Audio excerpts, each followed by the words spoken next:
ایک गांव के दरमियान एक छोटी सी गली में शामा नाम की एक गरीब औरत अपनी छोटी सी दुकान लगाए बैठी थी।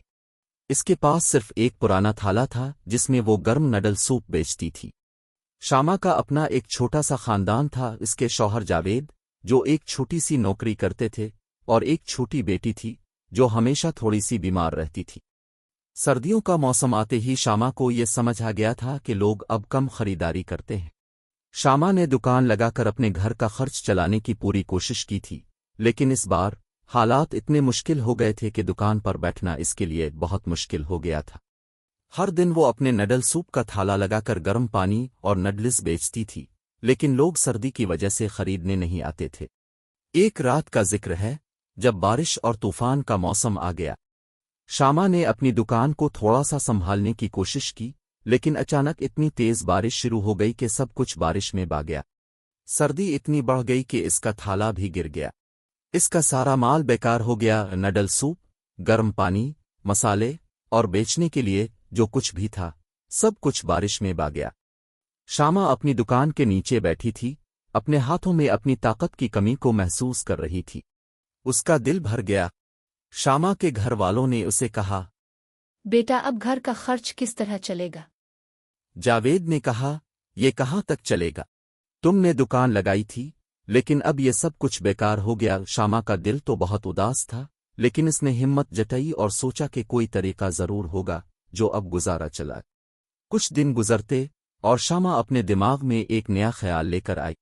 उसने सोचा कि अगर वो गांव के पास वाली नदी के किनारे मछली पकड़कर बेचने लगे तो शायद लोग उसे खरीदेंगे। मछली और चाय बेचकर कुछ पैसे कमा लूंगी, उसने अपने आप से कहा। और ये सोचकर वो एक दिन नदी के किनारे गई। जब शामा वहां पहुंची तो उसने देखा कि नदी के किनारे बहुत सारी मछलियां काफी आसानी से मिल रही थीं।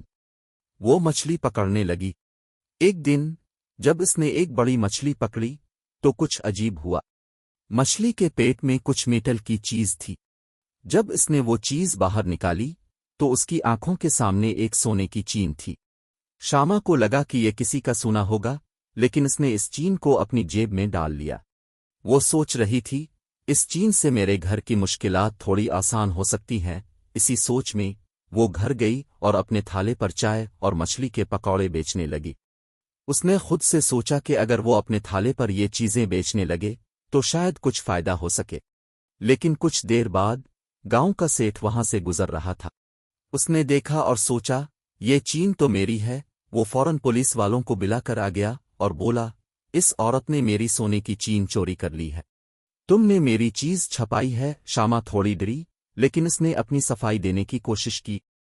एक पुलिस वाला जो उसे पहचानता था ने कहा, तुम इतने गरीब हो, ये चीन तुम्हारे पास कहाँ से आई? सेठ ने कहा, ये मेरी चीन है और इस औरत ने इसे छुपाया है। पुलिस वाला ने सेठ को देखा और कहा, अगर ये आपकी चीन है तो आप बताएं कि ये चीन कहाँ से आई? आप इतने अमीर हैं, आप इस चीन को कैसे खो चुके हैं? इस तरह दोनों के दरमियान काफी शोर शराबा हुआ। शामा ने अपने दिल में सोचा, मुझे सच बताना होगा। और फिर एक दिन जब वो अपने घर पर अपनी छोटी बेटी के साथ बैठी थी, तब वो सोचने लगी कि इसके पास कुछ नहीं है। बेटी बीमार थी और उसका इलाज कराने के लिए भी पैसे नहीं थे। शामा का दिल भारी हो गया था और वो सोच रही थी कि अब क्या करे, कैसे अपनी बेटी का इलाज कराए। तभी अचानक वही सेठ उनके घर के दरवाजे पर आता है।